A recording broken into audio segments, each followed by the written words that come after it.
In today's video, pronouns are getting a lot of attention from the White House and CNN. The House just passed the SAVE Act and the budget resolution, and Democrats are claiming that China is not our enemy. We asked Levitt about the New York Times reporting, and she told us, quote, New York reporter who chooses to put their preferred pronouns in their bio clearly does not care about biological reality or truth and therefore cannot be trusted to write an honest story. Checkmate Caroline Levitt. She's doing a great job. She is. She takes no prisoners. I'd also say one of the quickest ways to figure out if somebody is a liberal lefty is that they have pronouns in their bio. Some even have a Ukraine flag. Some are still wearing masks. So that's a pretty good indicator of the kind of news that they cover and their political bias there. So I don't blame her one bit. We have to stop with the pronoun madness. Stop putting men in women's sports. It's time to get back to reality. Enough with the social experiments. We're done with it. All right, if we just look at the results, we know using pronouns, trying to, be politically correct, has done more damage to our country, okay? Think about how divisive we are due to these labels that we place on everything and everyone. It just divides us. It doesn't bring us together. So, yeah, we should knock off the nonsense. And I think the last election proved that. But progressives, they really do believe in this language. I'm telling you, there's no change in their minds. And I'm going to show you an example. Last night at a CNN town hall, Anderson Cooper got checked because he didn't use the ladies' pronouns. Watch this. Back for our live CNN town hall. We're back with Senator Bernie Sanders. I want to introduce Grace Thomas. She's a local civil rights attorney. She's a Democrat. Grace? They, them pronouns, actually. Thank you. Oh. Good evening, Senator Sanders. Polling and turnout data indicate that men of all racial demographics are turning away from the Democratic Party. But of course, white men in particular do not feel that the DNC's messaging targets them and the issues that they care about. Should progressive campaigns craft policies and messaging to better encapsulate these voters? And if the answer is yes, how do they do so without abandoning marginalized voters of color and gender? Now, the only problem with that type of thinking, which I'm sure you would agree with, is you can't force me to address you in the way that you want me to address you. It's called freedom of speech. I don't have to do that. Now, that's my first point. The second point is our question. Why are men turning away from the Democratic Party? You're a prime example of why. You're too politically correct. You demand people to use your pronouns, and you clearly don't value men in the way that you should. It's all about women first and marginalized groups first. Everything is through the eyes of race. That's why men are not part of the Democratic Party, because logically that doesn't make sense and it does not deliver positive results. Now, of course, people are having fun with that clip online. As you can see, Bernie Sanders' face, if I zoom in here, when someone starts to demand you call them by their pronouns. That is the meme right there. Okay, so let's move to our next story, much more serious than what we were just talking about. That is the Consumer Price Index and inflation. New report came out. It's lower than expected. So this is great news for President Trump and our country. Take a look. Consumer prices month over month. So this was actually a drop of 0.1%, negative 0.1%. That's the first time we've seen that since COVID. Year over year, the annual inflation rate was at 2.4%. This was also better than expected and a 6-month low, moving in the right direction. As far as why this happened, there's a few drivers. One thing that really played a role here, as you can see the trend here, the inflation rate dipping a little bit. One of the drivers was energy. The fact that gasoline prices did not move up like they usually do in the month of March, that really helped the inflation rate. Of course, one of the reasons that happened was because of recession fears, right? We saw oil prices plunge, gasoline prices kind of stayed steady and dipped a little bit. So that's one of the reasons why this report was better than expected. I know one thing that everyone... Well, unless you're in California, you definitely have probably seen a change in the fuel prices at your local pump. And that's great news. So clearly, the policies that President Trump has been implementing, the results are starting to actually show up as positive. Now, we'll see where we're at in 6 months from now, but this is a great trend. Now, 2 big points. One from Charles Payne. He says this: after years of seeing everything through rose-colored glasses, the financial media's new position is skepticism and downplaying. They've ignored the jobs report and the CPI report. I appreciate a thorough data analysis. Dismissing them out of hand to focus on fear-mongering is just plain wrong. But that's what we would expect from the media because it's President Trump.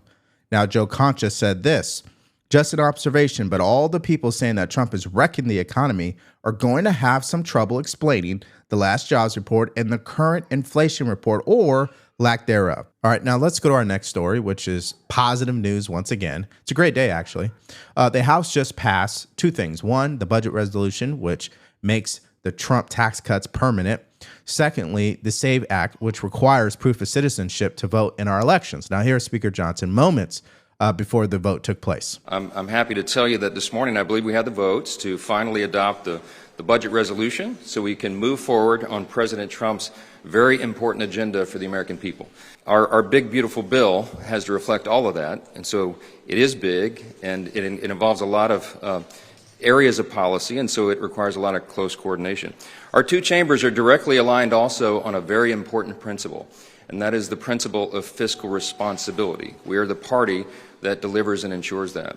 So we have a number of aims here. Our aim is to deliver on our promises in this big, beautiful bill regarding things like border security and restoring peace through strength and American energy dominance and regulatory reform to get the economy really humming again.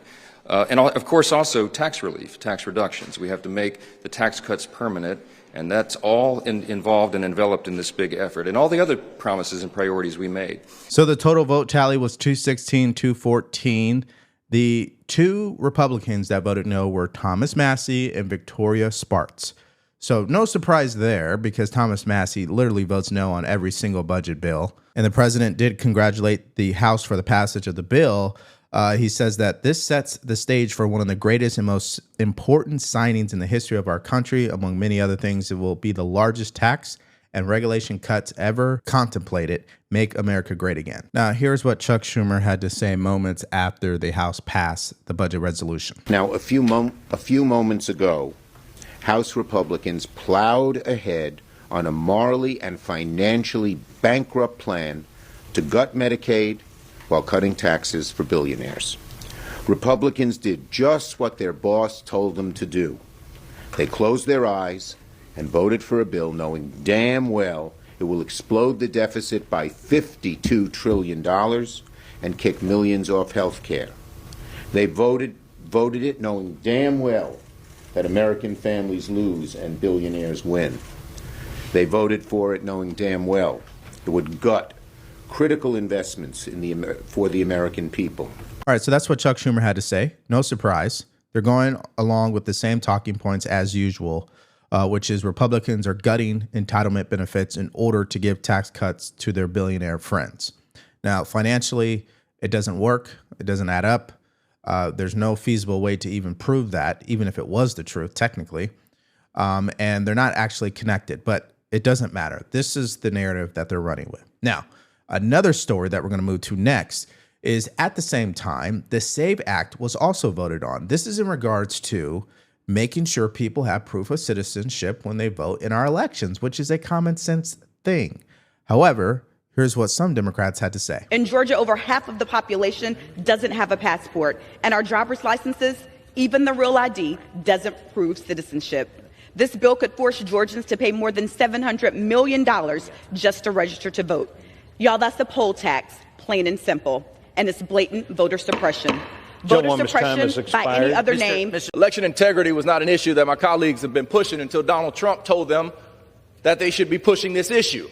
Americans have confidence in elections. And this bill would make it tougher than it has ever been in American history to register to vote at a time where we have the technological ability to be able to verify election eligibility. A bill that is a modern-day poll tax targeting American women and low-income Americans. This bill bans voter ID. This is a bill in search of a problem. We have enough trouble getting American citizens to vote. The gentleman reserves his time. All right, so before I get into the talking points from the Democrats there, vote tally was 220 to 208. 4 Democrats voted with Republicans to pass this bill.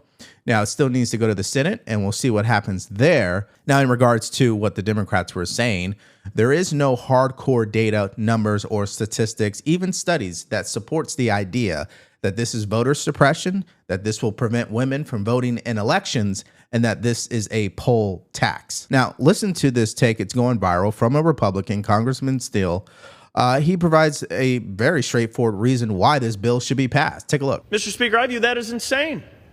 We should be making sure that only U.S. citizens are voting in U.S. elections. You'll hear arguments about it's burdensome. Mr. Speaker, I think it's absurd that we're protecting beer more than we're protecting ballots. You have to show a photo ID when you go in to buy a six-pack of beer. You should have to go in and show that you're a U.S. citizen when you register to vote. It's just that simple. And I remind my colleagues that we had this debate in this chamber last Congress. 5 Democrats joined us in voting for this bill. Yeah, it's fascinating, right? You need an ID to drive a vehicle. You need an ID to purchase alcohol. You need an ID to rent a vehicle, but you don't need an ID to vote in our elections. Now, I'm still in California here, and they've gone way too far. You can't even ask for ID. That's against the law. So, it's just common sense. It's just not common anymore, right, folks? So hopefully this Senate just gets on board, passes this once and for all, and we could put it behind us. All right, so let's move to our next story. Democrats are still struggling. They don't know how to react to President Trump holding China accountable. And secondly, they keep accusing him of insider trading. Now, before we even get to that nonsense, let's hear from Bill O'Reilly, who explains why President Trump is doing what he's doing in regards to China. Donald Trump believes China is the biggest threat in the world. He believes that they're building a ferocious military not to defend themselves, but to spread communism and their ideology all over the world and to dominate the world's economy. You can't fight them militarily because it's nuclear Armageddon. So what Trump has decided to do is strangle China economically, beat them in the industries. He wants to diminish their power. And anybody who has a brain, who actually researches the influence that China has gained over the past decades, would come to the conclusion that they are absolutely our enemy. They need to be dealt with. We need to slow them down because they don't play by the rules. They cheat on everything.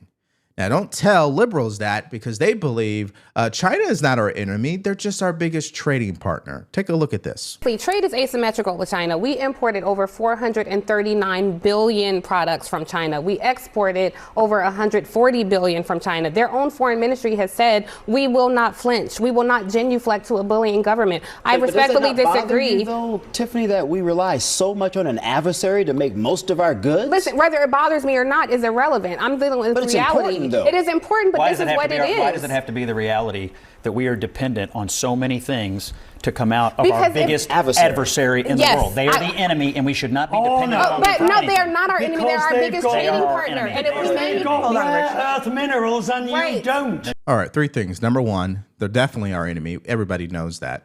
Okay, you don't even have to be in politics to know that. Number 2, they are our largest trading partner. That's for sure. And it's because they have access to materials geographically that we don't. And that's for the entire world, for that matter. And that makes sense why they would be our largest trading partner, which begs my 3rd point. Why are they not treating us fairly then? Right? It's because they're a communist country. The government is super corrupt. And if you think you're just going to be honest and try to play by the rules with them, you got another thing coming. You're okay if we continue to put our own economic and national security future in the hands of our biggest enemy, because effectively they use slave labor to build stuff, and that makes it better for us. That is terrible. I am 100% not okay with that, but I'm dealing in the reality of what is. Do you want to change it? But we need to I absolutely want to change it. I don't know that changing it means isolating us on the global stage. So what happens, with these Tiffany, if I could ask, what happens if we ever have a military conflict with China? And they say, you know what, we're going to put an embargo on anything shipping to the United States. We're going to stop everything. What happens then? Tiffany Cross, people like her truly believe that China's not really a problem. And if they are a problem, if you can get them to agree to that, they don't have a solution.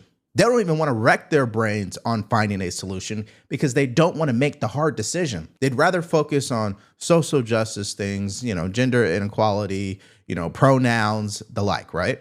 Now, to just show you, again, how unhinged these people are, Ana Navarro claims that if it was Kamala Harris making these moves with China, that we would be calling her hormonal. He's mercurial. Honestly, if it was Kamala Harris behaving this way, they'd call her hormonal and hysterical, right? Look. We'd have to get elected to be. But, well, yes, and if she had been elected and if Hillary Clinton had been elected, if any woman had been elected and been acting this way, they'd say it was menopause. She would have never stood up to China, so I think this is a mood issue. Don't you want a president who is active, right? Active in standing up to our adversaries, active in doing the hard thing. For so long in Washington, no one wants to do the hard thing because they know the hard thing politically is challenging. Now, remember, President Trump doesn't give a F. Why? Because this is it. He's not going to serve a third term. He doesn't need to get reelected, so he's going all in. And there's going to be a lot of times where people disagree with the way he's going about it. People don't like the chaos. But ask yourself this. Do you want someone who's going to get stuff done, but it's chaotic? Or do you want someone who's not going to get anything done and the same old thing keeps happening? Let me know what you guys think about that in the comment section. Now, here's AOC pushing the same old lies about insider trading. Take a look. Trump seems to be doing, from tweeting people to buy stock and then later announcing his development on taxes. If people are pissed about insider trading here at the House, look at what's happening at the White House right now and with the Republican Party. Do you think he knew what he was doing when he sent out that message about stocks before he made the announcement? It sure seemed like he did. I don't think that it was a coincidence. I don't think that Trump just coincidentally said buy stocks and then shortly later made an announcement that dramatically inflated and dramatically raised a lot of these asset prices. Yeah, so there's nothing illegal with him going on social media and writing the words, "It's a great time to buy." He didn't say buy stocks or buy ETFs or buy meme coins. He just said buy. So what was he actually talking about? Real estate? Who knows? Right? So they'll have a tough time actually proving that. And this is why this investigation, like I talked about last night, and we'll link it at the end of this video, is going nowhere. But this is what Democrats want to spend their time on. And I think Republicans will welcome it because they're going to be distracted. All right. Now let's go to the question of this video today. What is your reaction to the House passing the budget resolution and the SAVE Act in one day? Let me know what your thoughts are about that and the chances that it will pass in the Senate.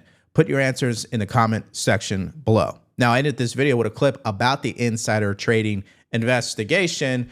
But all Democrats are on board. They got their talking points and they announced it last night. So if you missed out on that story and more from last night, all you have to do is click on that video because it's coming up right now.